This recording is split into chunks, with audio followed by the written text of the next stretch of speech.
Hey guys, it's Yuta. So recently there was an event that made Japanese people angry with Japanese media. And I want to talk about it because I think part of it has to do with Japanese culture, and both left-leaning and right-leaning Japanese people were unhappy about it. So what happened? Well, it started with a car accident. It involved two cars at the T junction in Shiga Prefecture. One car tried to make a right turn and accidentally hit an oncoming car, which went off the road and hit a group of preschool children and their teachers, who were waiting at the red light. Two of the kids were killed and others were injured. And this was a series of very unfortunate events. Technically, it was the right turning car's fault because she didn't have the right of way and she had to yield to the oncoming car. But at the same time, the oncoming car didn't seem to be paying attention at that particular moment and didn't see the right turning car. And the kids just happened to be in the wrong place at the wrong time. So, why were Japanese people angry with the media?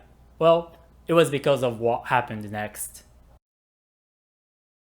At the same evening, the nursery school of the kids held a press conference, which was aired live on TV and you can still watch on YouTube. And in the conference, the head of school was taking questions, but she was crying, and as soon as she started answering, she began to cry even more to the point it was difficult for her to even speak. Which is understandable because it was her nursery school and she was seeing the kids on a daily basis, and it was the very same evening. And the media continued to ask questions because it was a press conference after all. And that's the part that made Japanese people angry. But why? First and foremost, it was a very emotional conference and many people empathized with the head teacher. And they thought the media was blaming the nursery school and asking insensitive questions. And many people also thought that the conference wasn't necessary in the first place because the school was a victim and not the offender.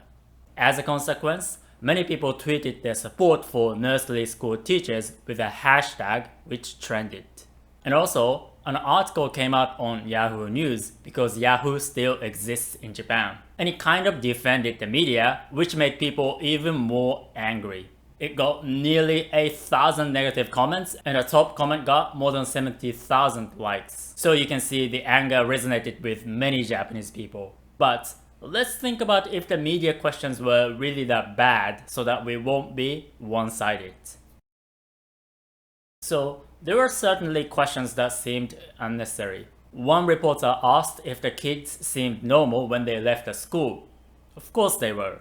And another one asked what the head teacher would like to say to her kids, which she found very hard to answer. And with those questions, you can see the kind of article that they wanted to write. They wanted drama, they wanted tears, and they just wanted to quote the head teacher to make it very emotional. However, other questions were more factual. For example, some of the questions were, where were kids going? Is there something that the teachers did to ensure safety? How were they positioned when they were waiting for a red light? What time did they leave and what time would they be back? And if you hear those questions from me, maybe you don't think they are that harsh. And this is where I think Japanese culture comes into play. Japanese people tend to avoid direct questions in many situations. And if you ask them direct questions, often they kind of feel like they are being attacked even if the questions are fairly neutral. For example, I think Japanese people ask the question why directly, much less than European people. So if you ask them why just as often, they might feel like they did something wrong. Of course, Japanese people ask why, but the way they ask those questions can be a little less direct. And I think this subtle piece of Japanese culture affected the way people felt about the conference. And actually, some reporters tried to soften their question by saying something like, "Oh, I'm sorry I have to ask this question," but apparently it wasn't enough. The content of the reporter's questions is obviously accusatory. Instead of making the head teacher cry, they should interrogate powerful people like the Prime Minister or the Chief Cabinet Secretary enough to make them cry. Like this person said, there's also underlying frustration with the media. Many of them want to write sensational, dramatic stories because they sell. So they ask invasive, insensitive questions to victims and make their life even harder. Sankei Paper wrote a headline that says, "Head teacher cried at conference," and I questioned their judgment.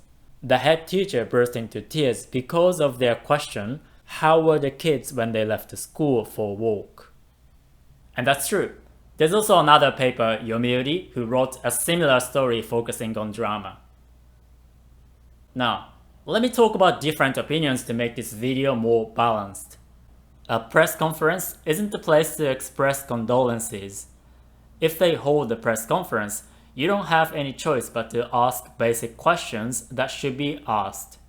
It would have been a different question if they were the kid's family, but she's someone who is responsible for a facility that was officially approved to take care of children. I watched the entire conference and there were some absurd questions, but in general, I didn't see any questions that were inappropriate or accusatory. And there are also comments like this. We tend to forget this, but Twitter users and the rest of the world are more separate than we think.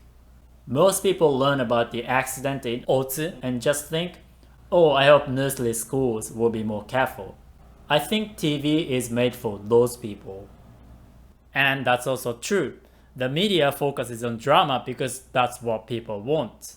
And maybe only few people are aware that those sensational stories are written at the expense of people who are suffering.